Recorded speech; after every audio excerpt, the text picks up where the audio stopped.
Salut à toutes et à tous, c'est Vic, j'espère que vous allez bien, bienvenue dans cette nouvelle review d'animé en Blu-ray. Aujourd'hui, il était temps, on me l'a demandé des maintes et des maintes fois, ce coffret collector. Senseiya édition Tour du Sanctuaire est enfin sur la chaîne YouTube. Il était temps et on me l'a demandé, mais je sais pas combien de fois ce coffret. On m'a dit teste-le, montre-nous comment il est, etc. J'ai enfin pu l'acquérir. Je vous le dis tout de suite, hein, il vaut quand même une sacrée somme, 99 € à l'heure où j'écris ces lignes. Et au moment où je tourne cette vidéo, donc du coup, ça fait quand même son pesant de cacahuètes pour une série qui a plus de 20 ans et qui surtout, et je vous le dis d'emblée tout de suite, est une upscale. Malheureusement, Toei n'a pas décidé de sortir les doigts du cul et faire un vrai master pour Senseiya, qui a été fait d'ailleurs sur les films.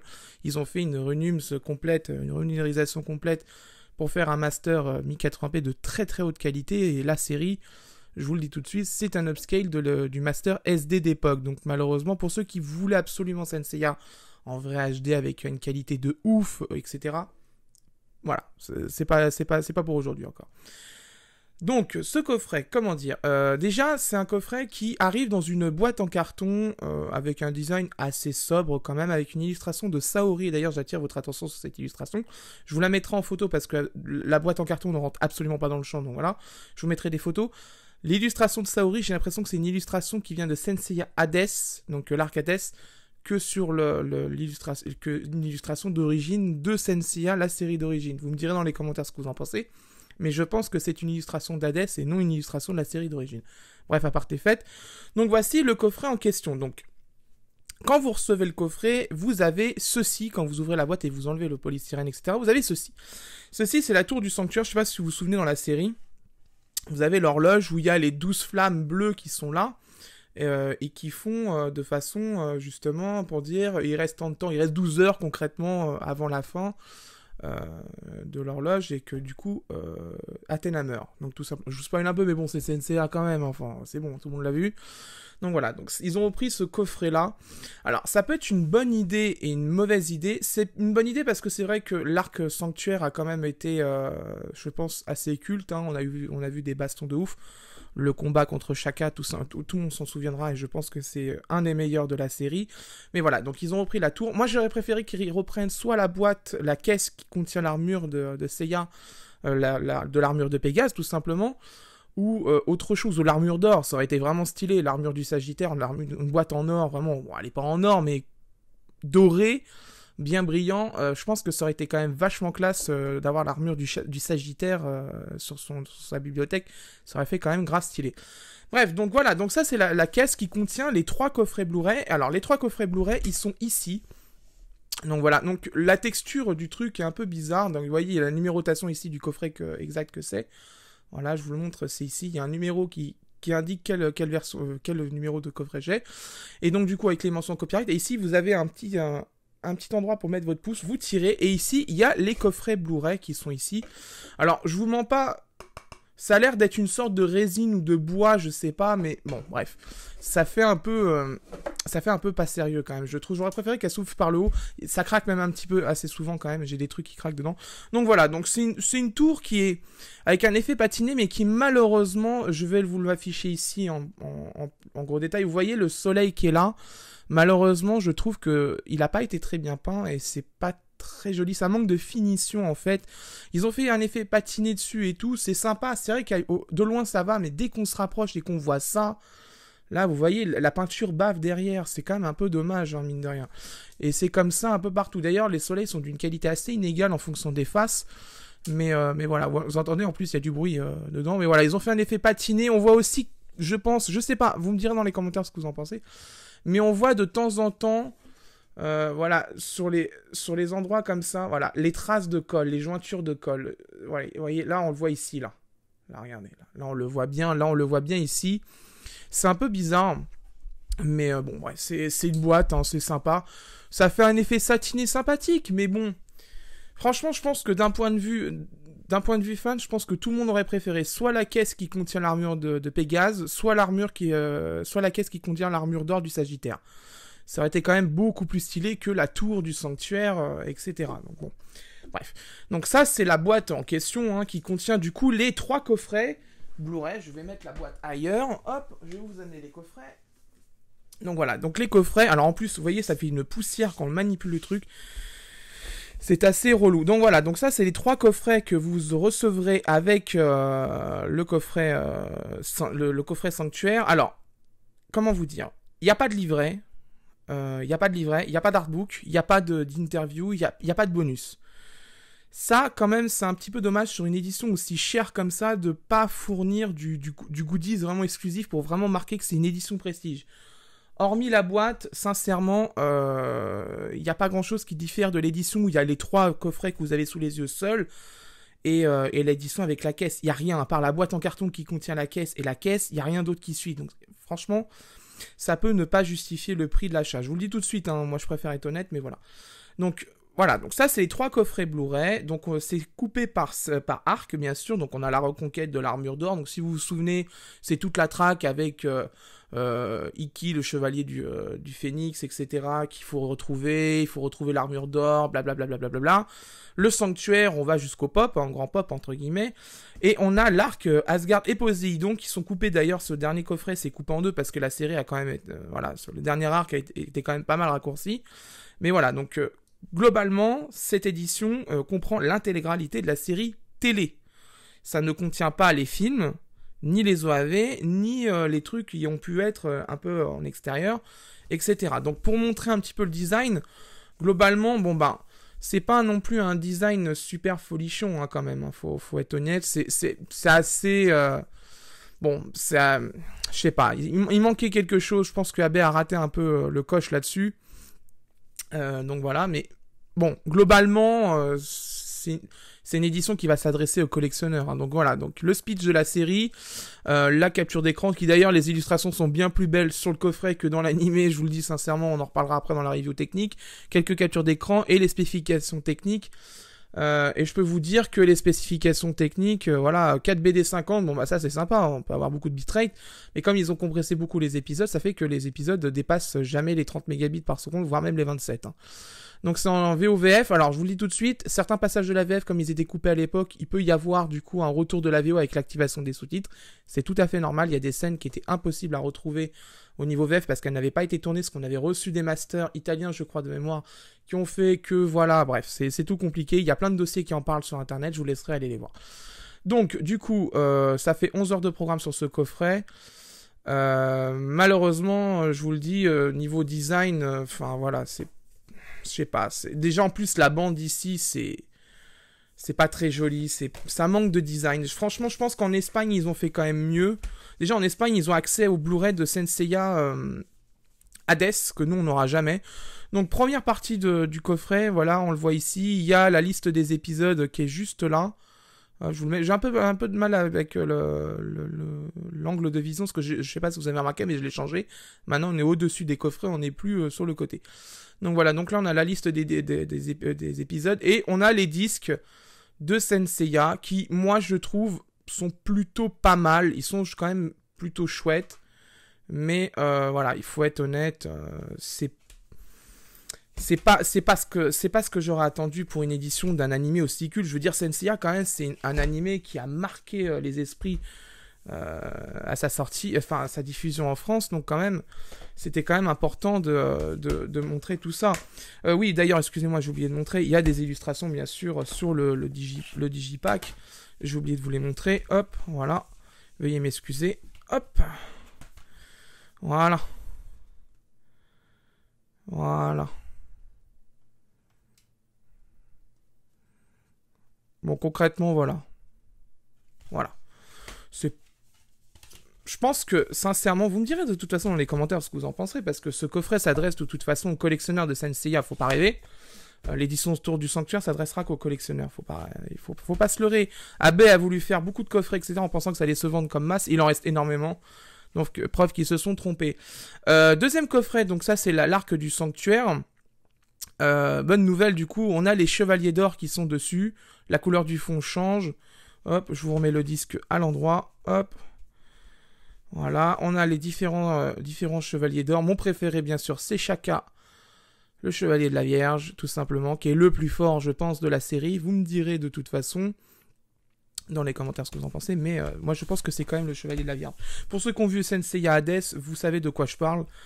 Et donc voilà. Donc tout simplement, hop, on continue. Et le dernier arc qui, moi je trouve quand même qu'il est quand même assez passable, surtout Poséidon, qui est, moi je trouve assez mauvais. Je l'ai pas aimé du tout, ça manquait vraiment de punch, à la fin c'était vraiment speedé comme pas possible. Donc voilà. Donc hop. Voilà. Et derrière, les illustrations, bah, c'est les Chevaliers d'Or. C'est Seiya avec son armure d'or du Sagittaire qui lui est accordé. Parce que dans la VF d'ailleurs, dans le film La Pomme d'Or, il dit c'est les dieux qui lui ont accordé. Non, concrètement, c'est juste que il en est le digne héritier entre guillemets, hein, comme dirait l'autre. Hein, mais bon. D'ailleurs, j'ai oublié encore une fois de vous montrer les illustrations du digibook du deuxième coffret. Voilà, hop. Hop. Voilà.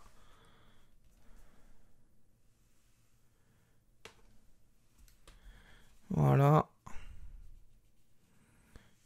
Voilà. Bon, c'est sympa, mais je pense que ça manque. En fait, on va conclure là du coup là-dessus sur l'unboxing. Mais je pense que ce coffret manque clairement de finition. Et donc pour les ranger, je vous le montre. Il faut retourner le coffret. Donc déjà, vous prenez le risque de casser les trucs du haut. Hop, faut enlever ça. Il faut enfoncer les coffrets comme ceci. Voilà. On les enfonce comme ceci. Voilà. Et voilà. Donc voilà, on les met comme ça et on referme. Et je vous dis, c'est pas pratique du tout. J'aurais préféré qu'ils s'ouvrent par le haut. Et vous entendez, ça fait vraiment un bruit bizarre. D'ailleurs, en parlant de jointure de colle, regardez celle du haut. Vous voyez là, on voit clairement la jointure de colle. Et ça, je trouve ça vraiment dommage pour un coffret pareil, d'avoir un manque pareil de finition. C'est dommage parce que je pense qu'avec plus de finition, mais surtout moins de coffrets, ils l'auraient dû vraiment rendu exclusif. Genre par exemple, ils en faisaient, je sais pas. Allez, ils en faisaient le nombre d'armures d'or qui existent dans le sanctuaire, donc les 12. On aurait été bien. Il l'aurait limité à 12 coffrets. Il l'aurait fait dans une qualité exceptionnelle, vraiment pas un seul défaut, pas une jointure, rien. Je pense très sincèrement qu'il aurait valu le coup le coffret. Mais là, ça sent qu'ils ont quand même accéléré la cadence. Et il y a quand même pas mal d'endroits où la colle se barre en fait. C'est un peu dommage. Et je vous le dis, regardez, à peine que je le ressors, regardez la poussière qu'il met. C'est quand même con, hein. C'est pas super joli hein, là-dessus. Hein. C'est pas... Bref. Mais bon, voilà. Donc, comme je vous l'ai dit, je pense que cette édition va s'adresser de toute façon aux collectionneurs. Maintenant, pour ceux qui veulent un avis technique sur les Blu-ray, la qualité vidéo, le son, le doublage, s'il a été restauré, les sous-titres, etc., on va faire une deuxième partie de la review, comme d'habitude. Comme je vous l'ai dit, ce coffret existe en deux versions, soit celui avec la caisse que vous avez sous les yeux, soit juste avec les Blu-ray que je vous ai montré juste avant. Donc dans tous les cas, vous pouvez retrouver vos billes. Mais bon, je pense que pour ceux qui veulent vraiment les Blu-ray Sensei, on en parlera dans la deuxième review, je pense que c'est plutôt cette édition que vous allez prendre.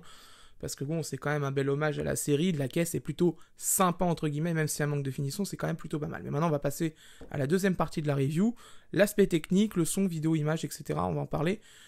A tout de suite. Bien, après avoir vu le Blu-ray, je peux vous donner mon avis. En ce qui concerne la définition, c'est une définition de 1440 par 1080. Donc la vidéo, bien sûr, est encodée en 1901 par 1080, mais comme il y a deux grosses bandes noires sur les côtés, la surface utile vraiment de la vidéo est 1440 par 1080, ce qui est logique puisque Sensei est produit en 4 tiers. Un FPS de 23,976 images par seconde, ça c'est bien. On retourne au FPS d'origine de Sensei sur l'édition japonaise. Une compression en H264 et un débit qui avoisine pour le premier arc à 27 mégabits par seconde et sur les derniers arcs à 21 mégabits par seconde. Comme je vous l'ai dit dans l'unboxing, c'est de l'upscale. On va être cash, hein, c'est de l'upscale. Et comme pour Wolfenstein, c'est de savoir si c'est une bonne upscale ou non. Malheureusement, ce n'est pas le cas. Les traces du traitement pour arriver à cette définition sont là. Pas mal de plans sur des personnages au loin sont très flous. Les contours c'est souvent mal détecté par l'algorithme d'upscale. Et aussi, il y a eu un gros abus quand même de DNR, du Digital Noise Reduction, donc de la réduction de bruit numérique. Ce qui est quand même bien dommage parce que ça a lissé pas mal de... Les peu de détails qu'il y avait encore dans Sensei, ils ont été lissés malheureusement. blanc. Et en plus, pour rajouter encore une couche, la colorimétrie n'est pas exceptionnelle, le noir est très peu profond, ce qui était pourtant le cas sur l'édition DVD d'époque. Et il y a un gros voile gris sur la totalité des couleurs et surtout, il y a un manque de profondeur au niveau des couleurs. On le voit beaucoup, c'est sur le rouge et le rose et le violet, ça se voit énormément. Donc bon, je trouve quand même que ce master est assez mauvais, mine de rien. Bref, c'est franchement pas terrible. Et le master de Toei, c'est le master pour tout le monde en fait, c'est ça le problème, c'est qu'ils ont décidé de pas vouloir refaire un upscale depuis les cellulos. Et donc du coup, on a eu un upscale tout moisi du master SD. C'est quand même bien dommage, surtout qu'en plus qu'ils ont fait les efforts sur les films Senseiya et qui sont vraiment magnifiques au niveau qualité vidéo. Et là, c'est quand même assez décevant la qualité qu'ils nous proposent aujourd'hui sur la série télé. En ce qui concerne le son, la VO et la VF est en DTS HDMA stéréo 24 bits 48 kHz. Pour le son, la VO accuse de l'âge. Ça s'entend beaucoup par rapport à la VF qui, elle, a eu une grosse remise au goût du jour et surtout qu'elle a été tournée un peu plus tard au niveau de son âge. Elle est quand même plus récente la VF que la VO. Donc la technologie au niveau des micros, de l'acquisition audio, etc. avait déjà évolué à ce moment-là. J'ai tendance à plus apprécier la clarté de la voix en VF que celle en VO, mais évidemment pour les fans de VO, ça posera un problème sur les bonnes barres de son ou les très bons casques. C'est vrai que le son est un petit peu écrasé, on a l'impression qu'il est un petit peu étouffé, on se dit peut-être que ça n'a pas été possible de faire mieux au niveau remaster parce que peut-être que tout simplement le matériel de base est en trop mauvais état et on peut pas faire mieux. Pour la traduction et les sous-titres, dans l'ensemble c'est plutôt correct niveau traduction, plutôt bonne formulation et respect des normes de titrage et au niveau des caractères par seconde, c'est bon. Évidemment, n'étant pas un spécialiste Senseiya, je ne peux pas me prononcer sur l'ultra fidélité par rapport au jargon de la licence, mais cela me semble cohérent néanmoins de ce que j'ai vu, ça a l'air plutôt cohérent quand même. Cependant, et comme pour le box 2 et 3 de Dragon Ball Super, la police d'écriture est beaucoup trop fine, avec trop peu de bordure, c'est souvent presque illisible sur fond blanc à 2 mètres de distance. Faut vraiment faire un effort sur la police d'écriture AB et la bordure des sous-titres. C'est pas possible parce que c'est vraiment illisible pour certains et ça n'a pas grand intérêt en fait. En conclusion, je suis très sceptique sur cette édition Blu-ray. On va en parler déjà au niveau de la caisse, ça aurait été une bonne idée si les finitions de l'horloge étaient au top. Ce n'est pas le cas, il aurait été plus judicieux de faire moins d'exemplaires, avoir un niveau de finition et de détail irréprochable. La peinture sur le soleil qui dépasse, c'est pas possible. Les traces de colle sur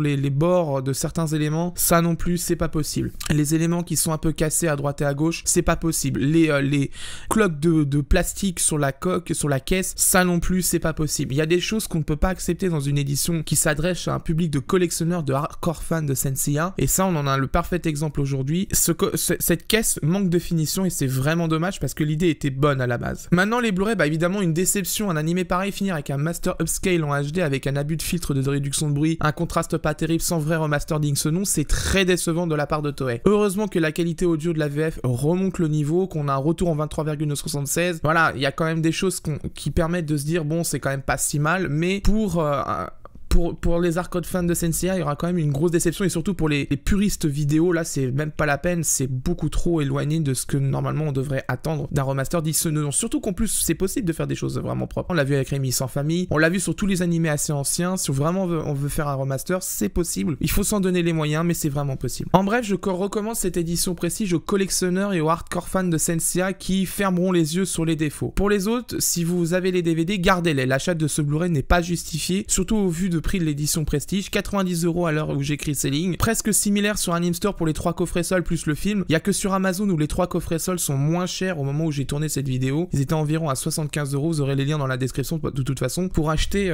tous les coffrets que je vous indique dans cette vidéo. Mais quoi qu'il en soit, de toute façon, ce coffret, si vous êtes un puriste vidéo, je vous le recommande pas. Si vous êtes un collectionneur, pourquoi pas, mais faites attention que votre coffret ne soit pas bourré de petits défauts comme j'ai eu sur le mien, sinon vous serez vite extrêmement déçu. Voilà, c'est la fin de cette review, j'espère qu'elle vous a plu. Prochainement, on aura la review de Assassination Classroom de édition Kana, en coffret A4 intégral des 2 saisons, vraiment l'édition collector où il y a tout dedans. Ce sera le moment de parler de cette série qui est vraiment très très bonne et qui a eu un très bon coffret, donc du coup, on fera la review tous ensemble parce que la seule review qui était disponible, qui était sur Nippon Actu, a disparu puisque le site a fermé, donc du coup, je fais une review pour que la pérennité de ce coffret reste dans le temps. Bien évidemment, comme vous le savez, on est en ce moment en pleine période dure au niveau du confinement, crise sanitaire oblige, il y a beaucoup de reviews qui vont être décalées, il y a plein de coffrets que j'attendais qui vont être repoussés à des dates pour l'instant totalement inconnues, donc du coup il risque d'y avoir des temps morts au niveau des reviews. Je vais pas pour autant rien faire, je vais préparer d'autres vidéos dossiers à droite et à gauche, je vais commencer à bosser un peu sur le design de la chaîne, le fond, tout un tas de trucs, les boutons, abonnements, etc. Je vais bosser un peu dessus, ça me permettra de m'occuper, mais voilà, il y a quand même beaucoup de coffrets qui ont été reportés, il y a peut-être en plus, du coup il y a déjà pas mal de conventions qui sont annulées, donc du coup des sorties sorties potentielles qui se dans ces conventions-là, qui sont pour l'instant en suspens. Japan Expo est en juillet, donc il risque d'y avoir aussi l'annulation de Japan Expo. Donc voilà, donc je pense que ça va être une année très dure pour le secteur de l'animation japonaise en France. C'est même très dur pour tout le monde. Donc voilà, donc patience, mais pour l'instant, les sorties vont se faire très rares. N'hésitez pas, si vous avez des questions sur ce coffret, à me les poser dans l'espace commentaire comme d'habitude. Et si vous avez des questions un peu plus détaillées qui nécessitent plus une réponse en direct, mon Twitter est ouvert bien sûr au niveau des messages privés. Le lien est dans la description, n'hésitez pas à me suivre dessus. Je vous répondrai bien évidemment rapidement. Il y a aussi Facebook, si vous souhaitez. Il y a une page Facebook, n'hésitez pas à aller vous abonner dessus. Tous les liens sont dans la description, Instagram, Facebook, Twitter, tout est là de toute façon, donc n'hésitez pas à me suivre. Quant à moi, je vous laisse et d'ici là, portez-vous bien. Ciao et restez chez vous.